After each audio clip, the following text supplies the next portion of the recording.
Hey there, Benjamin Bryant from Bryant McKinnon Lawyers in Coffs Harbour, sitting here with my business partner Heather McKinnon. Hello, Heather. Good morning, Ben.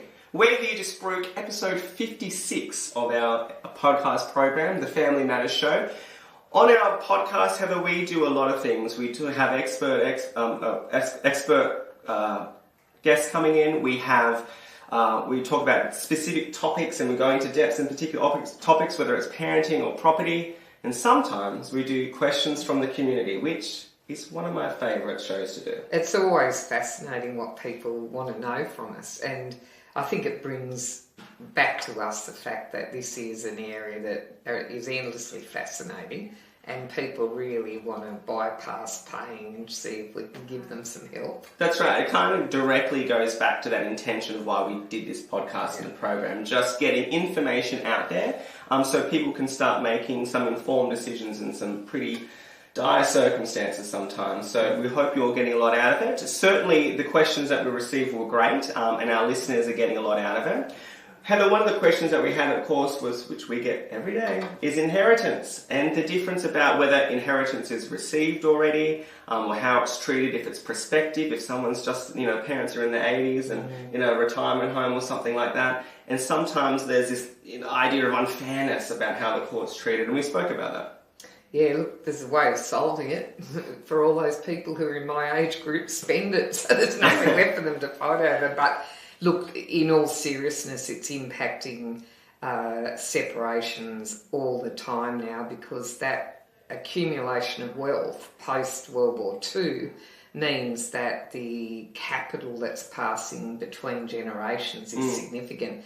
And if you're separating and one of you has already received inheritances and the other one's yet to get it, it causes all sorts of complications. Yeah. Because, it's a minefield. And we couldn't explore the minefield and the complications so much in this format, but we have discussed it in other episodes of our podcast. And also it's a case-by-case basis. So if there is an inheritance issue affecting you and your family's settlement, I strongly recommend getting independent legal advice. Yeah.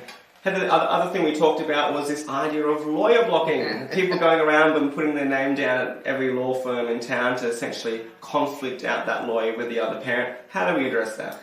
Well, there's websites that tell people how to do it. But, just visiting or making an appointment with a lawyer doesn't mean that you conflict it out.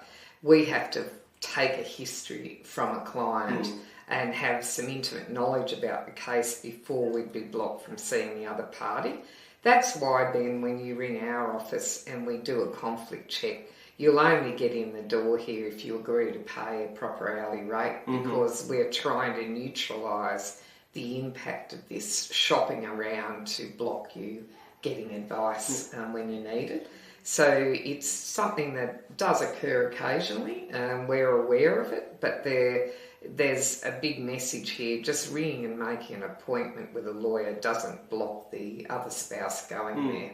And a good point that I remember you raised on the episode as well, Heather, was that if there are parties with a lot of time and they are actually meeting with the lawyers in town and not just putting their name down, as you say, it is possible to get a lawyer outside of town. If you're going to court, most of the court events will be by teams anyway. But also, the Family Law Act is a federal jurisdiction. The same rules apply in Queensland as they do in New South Wales as in Victoria. So it's always possible to get a lawyer outside of town too. Yeah. Heather, another thing that we spoke about quickly was private school and the payment of private school fees, whether or not there's an agreement and who's going to pay and how it affects child support. Yeah, it's a really big question, and in areas like this it comes up quite often because we have a two-tiered system and, you'll have parents with different value systems. So we talked about how both the Child Support Agency and the court looks at the issue of schooling and when it might be appropriate to look at whether there should be an application to make a spouse contribute to school fees and when that's likely to happen. Yeah. And so many of the questions that our listeners have will be the same as the questions that you have. So please check out the Community Questions episode 56 of the Family Matters Show podcast, which you can get at bryantmckinnon.com.au.